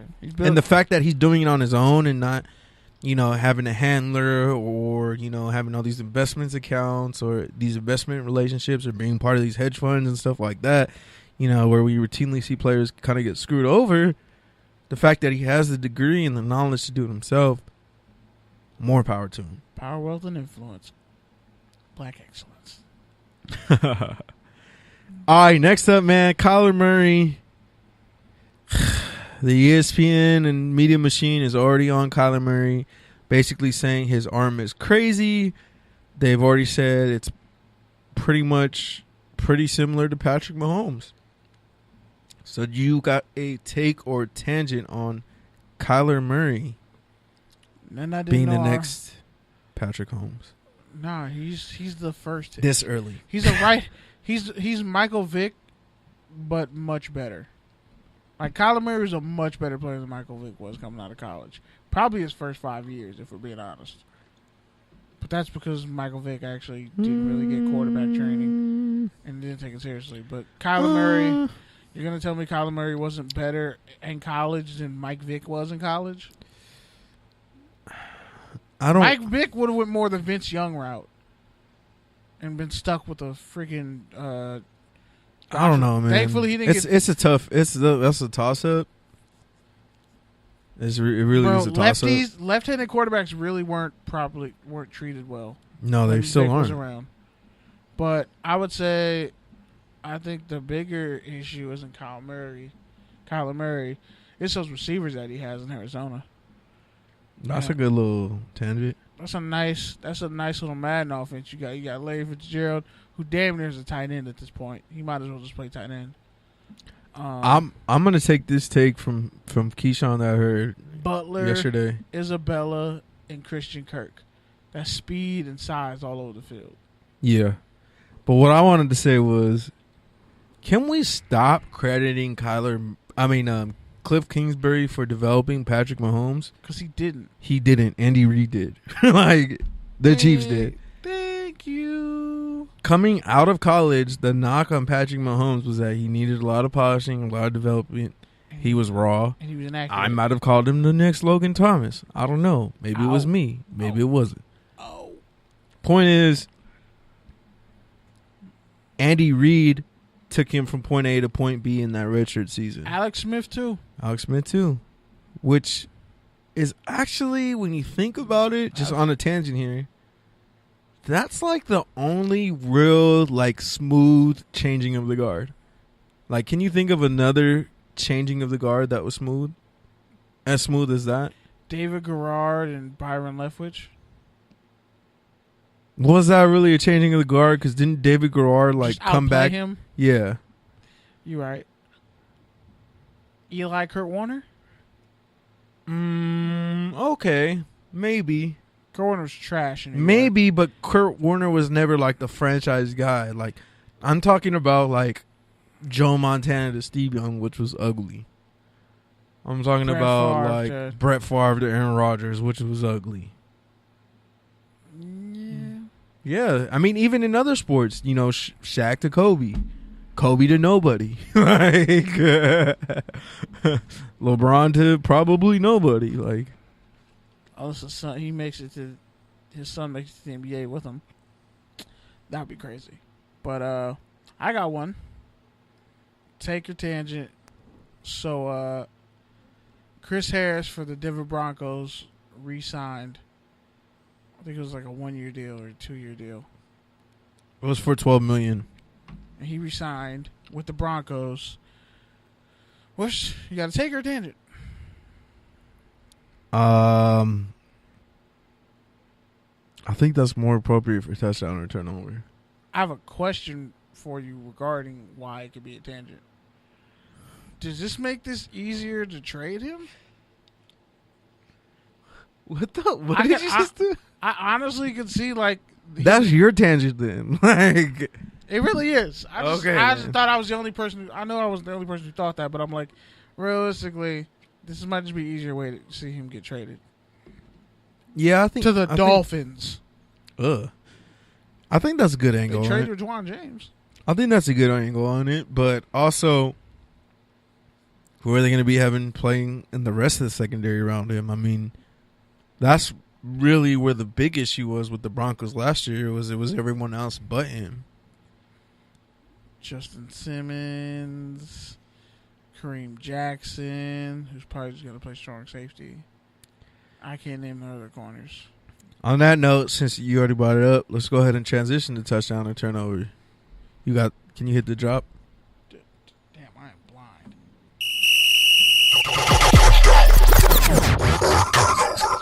I like that Mortal Kombat sound. Come here.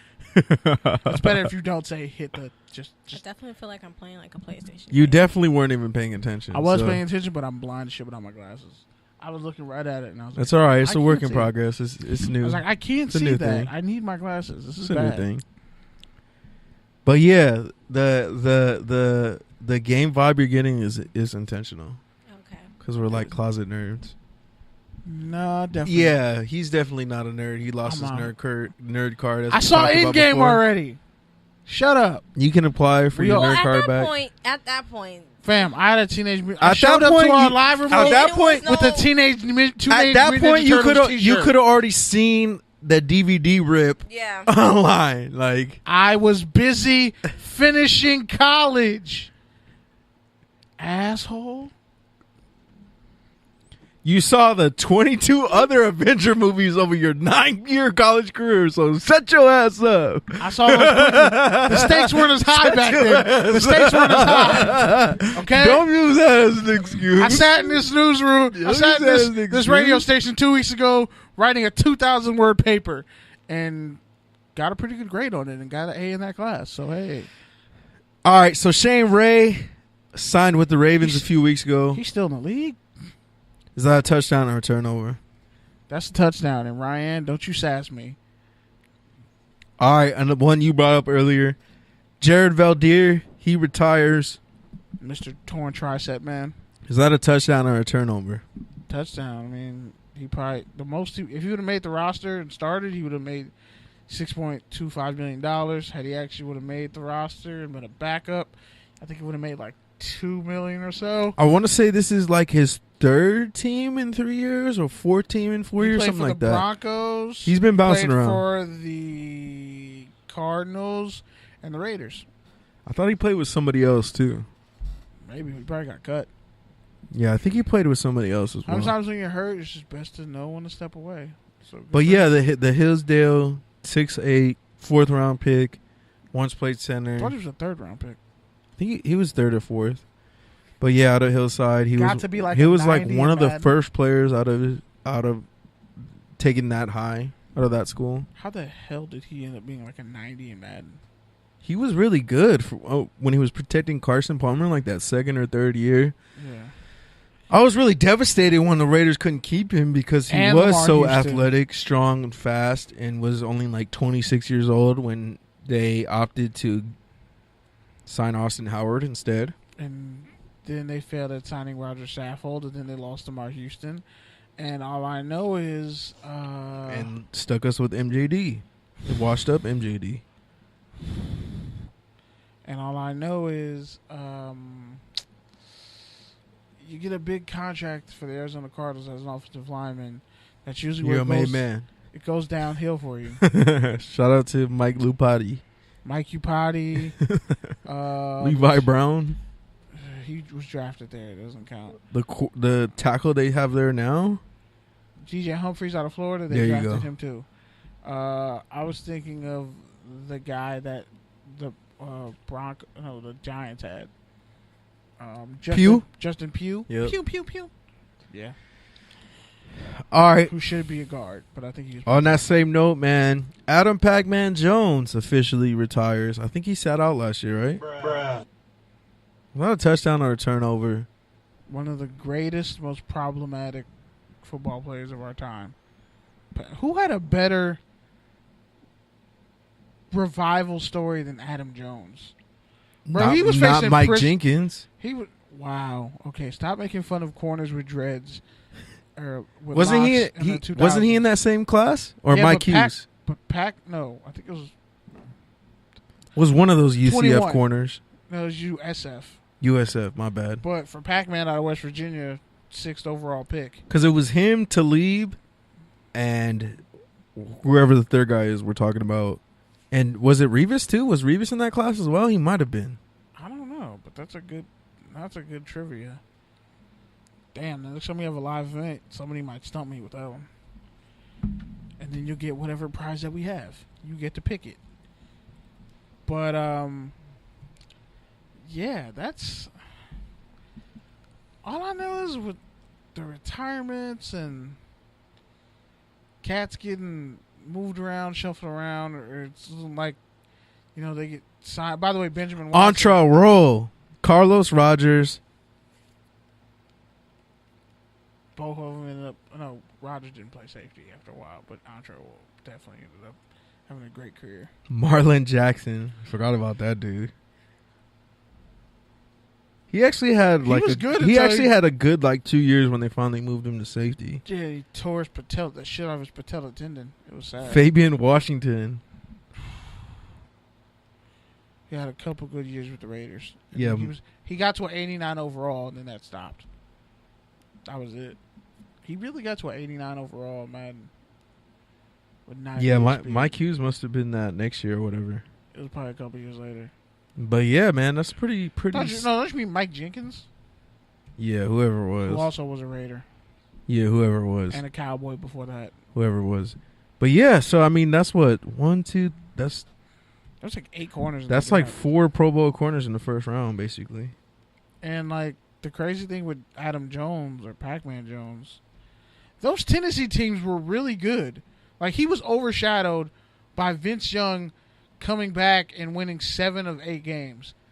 Jeff Fisher really ruined Vince Young's career and ruined that Titan team, and I hate him for it. That's why I don't like Jeff Fisher. He ruined a Tennessee Titan team that had a lot of talent. Keith Bullock, by the way, Keith Bullock was better than Keith Brooking. Yep, you knew I was going to say it too. I'm already looking it up. Bullock was nice and bad, bro. I'm already looking it up. Okay, go look it up. He was faster. He was better. He was a beast in Tennessee. Less tackles, less sacks, less Pro Bowls. Better player though. More forced fumbles. Okay then. He was an outside more linebacker. interceptions. Okay then. Actually, Bullock and Brooking are more fair comparison because they actually play the same position. Exactly. But actually, Brooking has better stats. And I think Brooking was a better player. I saw Bullock, and Bullock was a better player. I saw Bullock too. Who name the other guys around him? Exactly. But VY was still nice. Damn. I'm always go to my grave knowing I hated Vince Young for what he did to USC and ending their dynasty, but I loved him for being a black quarterback who could have made it with that twitchy, weird ass flick of his wrist playing quarterback if it not been for bum ass Jeff Fisher. What about Takeo Spikes? Takeo Spikes was nice. And is he better than them? Hall of Famer. Before he got hurt, yeah. Before he destroyed his knee. I didn't even realize he played for the Bengals. Yeah. And the Bills too, I think. He looks like he played for the Bengals though. Bro, remember when the Madden intros when they would have guys talking before games in the Pro Bowl? He was on there a lot. And he was One of the thing I loved about the old Maddens was when they had the Madden radio and they would actually do real ass phone interviews with players and stuff. Without bum ass racist ass Tony Bruno, but whatever. Oh, I didn't know Tony Bruno was a racist. Bro, Tony Bruno's on some He's canceled? I hate millennial types of bullshit. Damn. Well, now you just really fucked up my whole perspective on that. Shout out to Ryan. You were literally in the end game and hadn't seen end game. Damn. I will never let that go. Okay, Damn. thanks, Peter Parker. Congratulations. I'm Iron Man, and I died for everybody's sins. You're welcome. All right, Let's get hits no one would. All right, let's get through these next few Or stories. could. Let's get through these next few stories. I killed Thanos. Damn. Okay, so here's one that we've been wanting to talk about. Football Colegio? The Jacksonville, before we get to that, the Jacksonville Universidad? Jaguars signed Terrell Pryor officially this week. Is that a touchdown or a turnover for the Jaguars? Jalen Ramsey's going to kill that man. I'm going to say it's a touchdown, You man. might kiss him on the mouth and You tell really him have he's a nothing to bitch lose. like Mike Tyson did the WAC 100. I don't know. Wow. I think that's fake, too. But he might literally just repeat when Mike Tyson said, "I'll fuck you till you love me." Like, he might actually say that. And we don't know what's going to happen with Terrell Pryor. I don't know, man. I don't know. I think they should keep Terrell Pryor and Jalen Ramsey far away from each other. Because you're going to see some shit you didn't want to see. And lastly, the Shout one out you to- brought up right now. Richie Incognito officially signs with the Oakland Raiders. Is that a touchdown or a fucking disgrace? I'm so... I guess that's Wait a minute. Wait a minute. That's a butt fumble. Mark Sanchez to whoever that Colts quarterback was that lined up behind the center. Behind the guard. That was the punter. yeah. That was Pat McAfee. There you go. Getting a snap from Griff There you Whalen's go. bum ass. There you go. To that weird ass fake punt that The Colts the special Rams teams try to was- do and the Raiders try to do this past year on 4th and 15.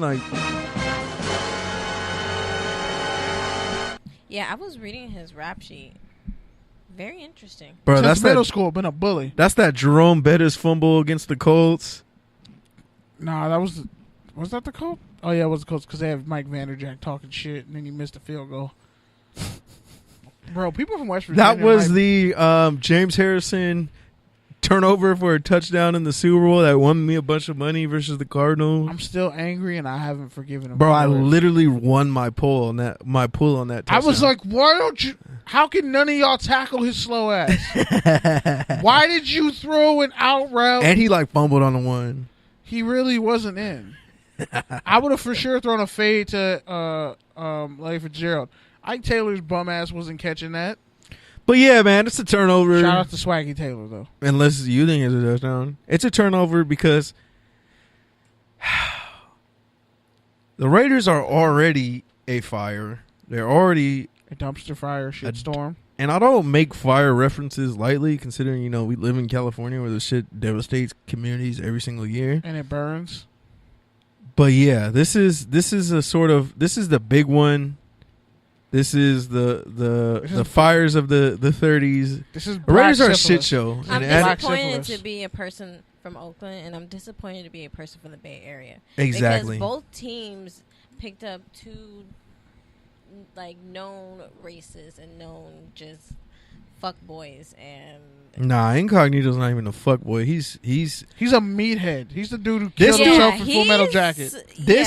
this dude got arrested, pleaded guilty to. Tried to steal his father's head from a fucking Yeah, funeral didn't home. He pulled up with rounds of ammunition Yeah, in the didn't back he, of his trunk. threaten Like he was people? John Wick.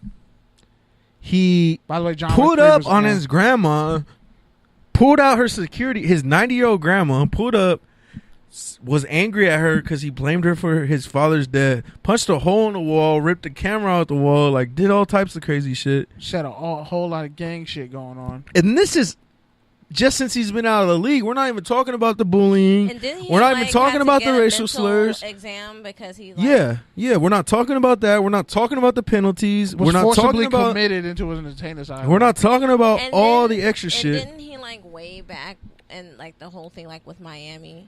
He Yeah, was that's what part I'm talking He got about. kicked Bullying. out of Yeah. Nebraska. No, he got kicked out of Oregon and ended up in Nebraska and never played in Nebraska. and that's something to say. So That was he's before a he shit made it to the show. league. He's a shit show, and the Raiders are already a shit show. So I don't know why you're adding more fuel to the fire. And then There's you enough. Passed on a bunch of good tackles and guards. Does And his if they get on Hard experience- Knocks, it's gonna be terrible. does his experience or does his skill set even kind of remotely have a. He's a dirty player. I don't want to get too much into it, but basically, he's a great athlete. Basically, if you listen to Raider Nation Twitter, you know you're always gonna get Maga two Twitter. sides. You're gonna get the side of people that are like, "This is bullshit." Like the Raiders don't stand for this. Like this shouldn't be happening.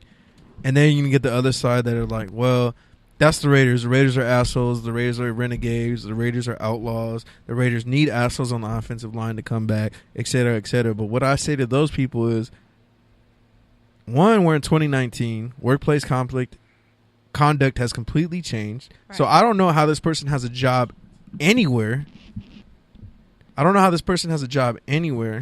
Let alone in the NFL, which is supposed to be a privilege to play under the shield, whatever the fuck that means.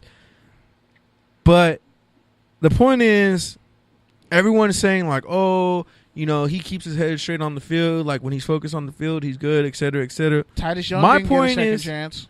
My point is, like, it's disrespectful when you're like comparing him to these people from the Badass Airs, the Assassin, the Snake, Casper, all these people who, Biletnikoff, all these people who were like assholes on the field, but like nice guys off it. Nice guys, engaged in the community, conscious, like feel good, have fun, family guys, like blue collar, whatever the fuck other adjectives you want to use, like respected dudes. Like they're still respected in the league despite the fact that for whatever reason the NFL wants to wait till they die to put them in the Hall of Fame. My thing is, the NFL hates the Raiders. Equating the incognito signing to that culture is, one, is outdated. Two, it's disrespectful to that actual culture. It's myopic as fuck. And three, it really doesn't make sense because the Raiders are already shit show. And by the way, Titus Young didn't get this amount of pub, and he has serious mental issues. He's been in and out of mental institutions. Like since Boise State, he was having issues. He tried to fight a guy who said he ran a 4.6 at his pro day. Like Titus Young didn't get a second chance, and he had a very promising career when he was with Detroit. A couple other cats. When certain guys retire because of their mental health, they get laughed at like it's a joke. With bum ass. So when this decision happened, I would take was that everyone fade. like shocked? Was everyone like, "Whoa, like what?" Like, no, because they had already been flirting with it for a couple of weeks, so it was kind of like. So when you first found out about them introducing him into the Raiders, how did you guys feel about it? Well, we talked about it like we weren't surprised. Like, yeah, first really surprising. We were in the group chat and it was. Memes flew. Memes were shared. Things were said. We knew it was disgusting and shitty and terrible. And we're like, well, this is just what they're going to do. Because honestly, I think somewhere in the back of some people's heads in that organization, they're just like the character in Get Out who's like, I voted for Obama. One of those dudes. The dad. I'm not going to say that's John Gruden. But I'm going to say that mentality exists in that organization. If you are willing I think that mentality exists in every organization, every that's fair. Corporate. That's true. Company. I agree, but specifically in this situation, if you could have on Tom Cable, who, by the way... I think Tom Cable's already, like, too fucking much. Like, what you're saying is like, cool. There's a pattern but of what I'm saying... bad, like, people with bad, shitty past being brought in. And it totally is a slap in the face to what the Raiders stood for. And it's also just a contradiction in terms to, like, you saying... You want to win. You want high character guys who want to win and who are productive and et cetera, et cetera. Why would I listen to Tom Cable? I want to change the culture. Who's punched women in the face before and his assistants. And they literally had a thing where they called him... It was Cable Boomaye, which means kill him. The thing is, like... Okay, we talk about all these players getting suspended for PEDs, for, you know, weed, for cocaine, for whatever, substances, etc. Free Patrick Peterson. But that's them hurting themselves, right? Like on a bullshit rule, if we're being honest. On a bullshit rule, if we're being honest, right? Because even Chris Long never got suspended, and he said he basically smoked his entire career. Because he probably never got tested, but Patrick Peterson. Well, never mind. We're not going to go down that route. But yeah, so I'm pretty sure Chris Long got tested a lot, especially as he got more conscious towards the end of his career. But I feel like regardless, Julian Edelman got how many games? Regardless, the point I'm trying to make is, I get you. These people are getting kicked out of the league Alden Smith, Darrell Washington, et cetera, for hurting themselves. There's another guy, and I totally forgot his name. For hurting themselves. And Incognito's literally hurting people. Literally physically hurting people, and he's still in the league. Yeah. And yeah, it's not going to hurt dollars the same way, social activism and Kaepernick kneeling will. Somebody made So him it might not be a big issue, but I guarantee you it's ruffling feathers within locker rooms across the board. There's certain people who like his attitude. It's like, no, you wouldn't say that until he tried you. And even and again, not to steal Keyshawn's take again, but he's like, Fake Debo. He's like, I would make an issue of this. Like, if I was on that team, I would have no problem letting them know that this shit is not okay, and I would tell John Gruden to his face, like, period. Man, if I was a defensive lineman, I'd go up to Richard Incognito and smack him like the bitch that he is. But the Raiders don't have any alphas on the defensive line, And so no one's going to do that. That's why this was such an easy signing. Because they want to beaten up and toughen up guys instead of drafting guys who would have no problem smacking the shit out of Richie Incognito. That's a good take. They don't really want alphas on their defense. That's a good take. I haven't heard that. They want a race car offense, and they want like a defense that can kind of stay on the field. That can will take all the hits. Yeah. That way, if something that will bend, not buckle. Yeah, which is not how you win championships. They want the Colts defense without Bob Sanders. Bob Sanders would have smacked the shit out of Richie Incognito. There's no Bob Sanders on that defense. Sorry, Clelin Ferrell's a great guy, great pass rusher. All them cats seem like really cool guys. But I'm pretty sure Montez Sweat would slap the shit out of I'm pretty sure Abrams would slap the shit out of him too. But the problem is he's a safety. Like, you couldn't get a defensive lineman, a grown man, to just be like, you're going to go up against Incognito every day. All right, man. On that note, before we get to the rants, I just want to, send out condolences to the Bart Starr and his family. Bart Starr passed at the age of 85. The greatest, toughest football legends ever. Star of the first few Super Bowls and last few. NFL. Well, before the merger. NFL championships. There you go. He was like 15. And he had like 15 touchdowns, 1 pick in his playoffs. Also transitioned to a coach. I think he was also in the front office and stuff like that with the Green Bay. I want to say. And lastly, also, man, shout out to Nick Foles. It came out last week that he was missing, workouts for personal reasons. And then this week it came out that his wife actually had a miscarriage. So prayers up to that whole family. Prayers up to that whole family, man. That's something really unfortunate that can really change you. So hopefully him and his wife, can pull together and, work through it. Cool.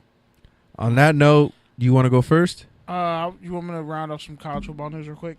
Not really, but if you're going to do it, do it. All right, so former UCLA head coach Terry Donahue was diagnosed with cancer. Prayers for him. Division III MEAC conference. The MEAC conference, I think it's like Middle America or whatever, they kicked out St. Thomas for being too good. They beat one school like 92-0 in like the second quarter. Shit was wild. A college football recruit, 3-star recruit, was the police found out that he was killed in a shooting over a video game dispute.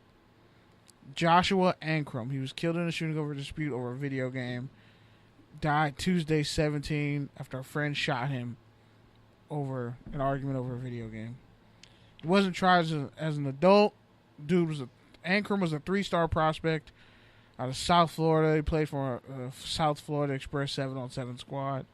And there's a GoFundMe to help pay for his funeral expenses. Wow, that was dark. Also, Emmert, the president, NCAA football president, made about $60 million last year. Which was like he got like $3.9 million the year before, and he's getting a raise. So for everyone who says, like Jimbo Fisher said, there's not enough money in college football, and if they want to make money, they should go pro. Emmert makes a shit ton of money. Let's see. Also, a former UCLA assistant is suing Jim Mora and a couple other people on his staff for like $15 million. Crazy. You can go look it up. Ex-Oregon wide receiver Keenan Lowe stopped an armed man at a high school that he was a security guard at. He stopped his kid from shooting up the whole school. So, he's a hero. EA Sports is really interested in reviving the NCAA football. If the national if the national the NLI rules change pretty much. So like the NCAA they that case already settled. They didn't settle, but now they're trying to figure out how they're going to pay all these former athletes for what they actually should be paid for. Let's see. Oh shit. Pray up for his defensive end from Illinois. His last name is Roundtree. He suffered a severe spinal injury. Yikes. This is really dark. Sorry, guys. Wow. Texas extends Tom Herman for This another is why 2 you years. should have your segment prepared. No, like I have a lot. Actually, my bad. Emmert you're got just us going down your feet reading. No, like I have a shit ton of stuff here, but my bad. I want to clarify. Emmert got a 60% raise in 2017. He made $3.9 million. So, yeah. Apparently, there's not enough money to go around. Oh, yeah. And Brew McCoy, 5-star receiver who went to USC, but then decided to transfer to Texas, left Texas, and is on his way back to California to talk to USC officials because he probably wasn't going to play receiver there and wasn't liking how things were going. And he should probably just be an outside linebacker at the college level. But whatever. Also, Florida, being Florida, yet again, Chris Steele, top cornerback recruit in this recruiting class, left Florida, transferred because a bunch of people are transferring out of Florida. He left in particular because his roommate was accused of rape or sexual assault, and he told the coaches that he didn't want to be that dude's roommate beforehand because he didn't like him. Bad energy, went around him, and then this situation happens where he's accused of sexual assault, and he's like, I don't want my name tarnished with that. My family didn't raise me that way. Y'all should have moved me out, and since y'all didn't switch me rooms, I'm leaving because y'all, pretty much you and I, the coaches or whatever, your standards are my standards. I'm leaving, and he put himself in the transfer portal, and he went to Oregon. So good for him, and it's great that this young man had more class and couth than apparently anyone at the University of Florida. And also RIP to Auburn sportscaster Rob Bramblett, the famous announcer for Auburn's Kick 6. He and his wife were killed in a car crash last week. And it was all right, now I feel really bad for saying nobody cares. Yeah, you should. You piece of shit. Condolences. Yes. And he was the announcer for baseball, basketball. All right, can you get to your rant, please? Holy shit. I guess I'll go first. Sure. And I'm going to mute your mic. Everybody's mic get muted except mine. All right, so as a lot of y'all know, I graduated college 2 weeks ago. No way. I know, right? Pete? Nobody knew it. Whatever. When did this happen? I know. Like, you didn't tell nobody. I know. I didn't tell. I kept it low key. I kept it mad low key. Like, it wasn't legendary at all. My sash, none of that. But no, in all seriousness, I just want to thank my friends and family, my family. Shout out to the homie Pete. Yes, I just said family. I'm trying to give your bitch ass a shout out. You might want to be quiet. Oh, I don't know. White people had control of the word family. Ooh. Yep, I'm culturally appropriating white shit. Shout out to Lil Nas X. I hope he gets a Grammy for Old Town Road. There, I said it. I'm gonna have some spinach dip and some Wranglers on the next episode. Keep fucking playing with me, dog. I will get some Spurs and some cowboy boots. Some bootcut jeans in this bitch. But anyway, it feels great because when I was 4 years old, my grandfather said to me on his deathbed, his last dying words, he said, "Kenneth, you're going to go on and do great things in life. I won't be there to see it, but you're going to do great things. You're going to graduate college, take care of your mom and your sister." And then he died. And I was like, oh, shit. And honestly, my life hasn't been the same since. And it's weird, like, when you feel like you have, like a duty to, like, end a generational curse in your family, and you do it. Like, I kind of just have been, like, head in the clouds the past couple weeks. And not just because I had an edible. It was really fucking good.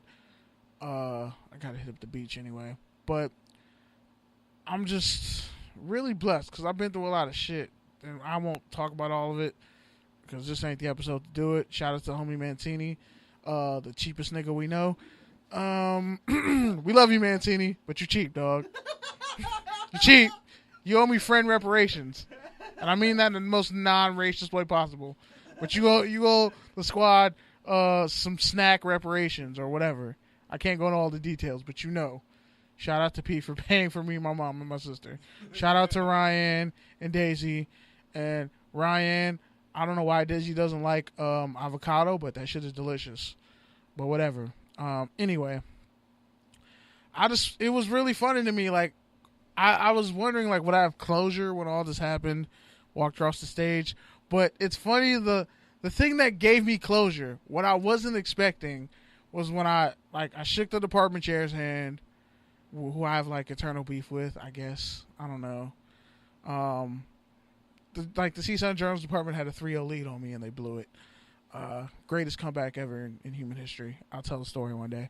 But I get through the line. One of my former professors gave me a big-ass hug. 3 of them gave me a super long handshake. One of them was like, "You better stay in contact. I will find you." And I was like, "I know you will. I know you mean it." And, yeah, I'm thankful I had some people on my corner when I left and came back and, did my thing. But when I got to the end of the line of all the professors in the department, and this one racist-ass former Sundial publisher, and I'll say that, and I'll say it in court, bitch, try to sue me.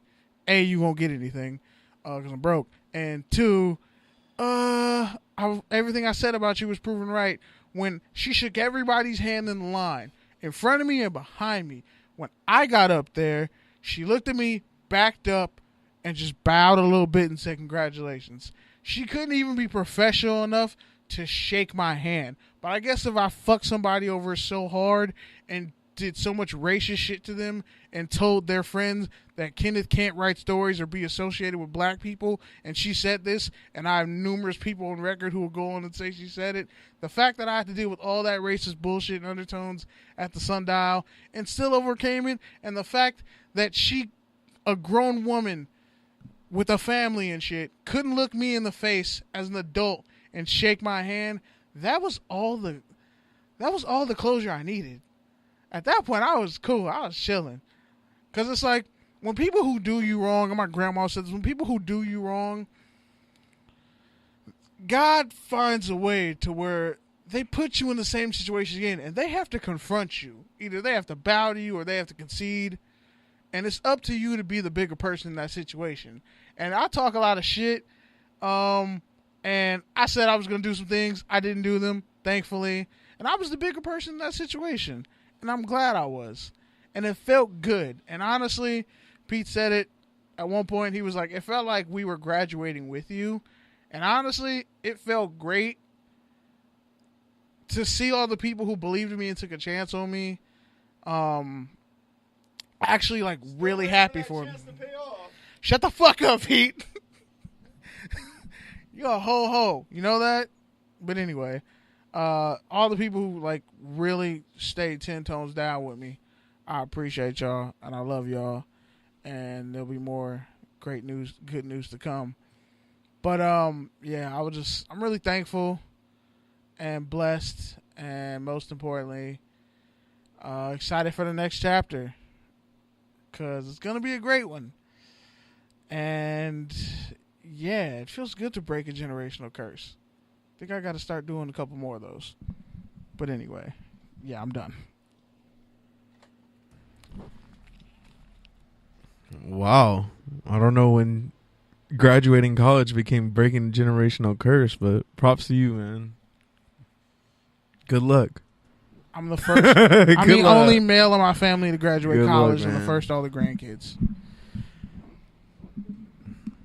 Only male in my college. Only male in my family with a college degree. Cool. You want to put that? You put that on a sash? No, just leave it there. Sundial Legend. I put that on the sash. I'll tell you one thing, man. Why you shitting on my Nobody cares. Because welcome to reality, man. I love you. I was happy to be there for you. I don't give a fuck that no one cares. I did it. Exactly. Now, like Nipsey said, the marathon continues. So now it's on to bigger, better, greener pastures. You got that chip off your shoulder. No, I didn't. So now you can stop looking back at it. Now it's time to move forward. And yeah, man, as you said, you know, me and the homie Mancini, of course, we trickled into your graduation late. Had a couple brewskis out in the parking lot. Stumbled in there. Somehow we found our ways into the handicap section. Literally like literally in the first row behind the student section. So it's like we were literally sitting like amongst the students. And that's why we were like, yeah, this is pretty much like graduating with Kenny and literally sitting on that lawn again, you know, which me and Mancini both did. And just seeing that whole experience was pretty awesome. But the other thing I wanted to bring up, besides, you know, congrats to you. You know, I'm proud of you. It takes a lot of extra something. Some people will call it stubbornness. To actually go back and finish at that specific. I mean, you could have finished your degree anywhere. I could have finished 3. But your mic is supposed to be muted. Stop talking. This isn't about you. But yeah, the point is, you could have finished it anywhere, but the fact that you went back and finished that, like, props to you. Takes an extra special kind of stubbornness, whatever you want to call it. But you did it, so props to you, man. But like I said, man, it's just literally just a piece of paper and a bunch of debt. So you got to build on it. Now your degree becomes what you make of it. You know, no one can take it away from you. That's awesome. That's great. But at the same time, the marathon continues. So, on that note, I did get some time to step off the grid, and that's kind of why I'm saying all this, because, man, like, once you take some time to really like get off the grid and like really just disconnect yourself from your phone and being miles away from the closest neighbor and the closest person, like, you can really see how, like, honestly, like, this like shit, this clout shit, this social media shit, like, it really doesn't matter. Like, it really doesn't matter. Like, it's really, really fake. Like, and not even just in the sense of like, oh, it's fake, like, it's not real. Like, it's literally not real. Like, it's literally like made up. Like, the physical world is out there. Like, so many people spend so much time, so much money trying to go out there and see the world and get cool pics in Bali and South Asia and all these other different places, but you don't even take the time to literally go out and appreciate the wonders that are literally right here in front of you. Like, California is magnificent. It's literally the second to last frontier. It's a brand new plate that came up in the past 2,000 years. It has so many different climates that we've never even seen together. And it's like, people don't even get out and experience that. It's like, I don't know. We just really have to get out of our own heads, out of our own way, and like start seeing that life and the human experience is so much more than this clout and social media bullshit that these algorithms and these, like, you got to think about it, man. These algorithms, these computers, these are all literally engineers who are spending their entire 40-hour weeks designing how they can make you consume more of these technologies. So when you think about that, when you think about every app as like 50 different people coordinating how they can get you to click through that app, it becomes a lot different and a lot more hurtful and a lot less harmless than you just scrolling through your timeline. So I hate to go all libertarian and conservationist on you, but point is, sometimes you have to free yourself from technology, from society, to really see that this shit really doesn't matter. And further, the fact that it doesn't matter and the fact that you still do it, it's a choice. It's a choice, so it's what you make of it. Like, nobody says you have to get a career. Nobody says you have to go to college. Nobody says you have to care about any of this social media shit. But you do. And so it is what you make of it, and it is the value that you apply to it. So as long as you keep that in perspective and know that it's all fake and that you're doing it because you want to and not just because you feel obligated or because everyone else does, it's really kind of freeing and gives you a different perspective. So that's all I wanted to say. Cerv? Close this out?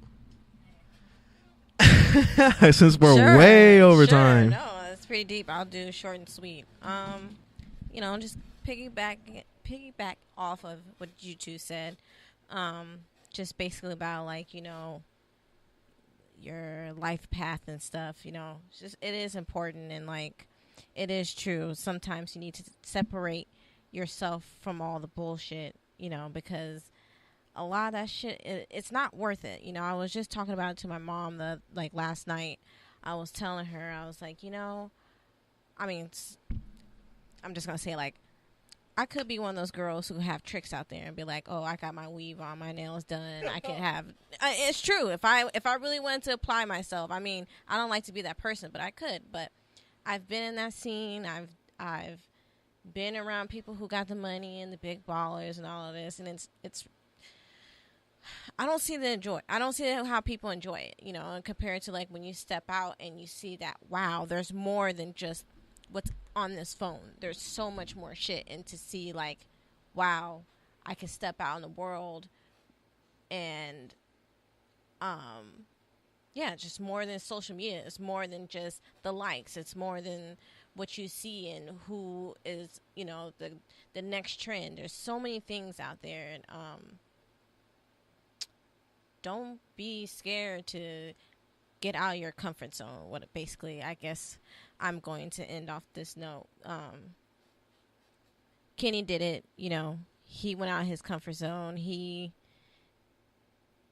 went down this path, and college is hard. Shit, I did it too. And he had a hiccup, and he went back to it and did it. 7 hiccups. Okay, I guess. I don't know the exact, but Over-under's 3. I had a motherfucking seizure, died, and came back. But he endured, and then died again. And then died one more time. Oh my Lord. But I guess I want to say is keep going, don't stop, and what Pete is saying, you do have that choice. Life is what you make it. And also, you have a goal.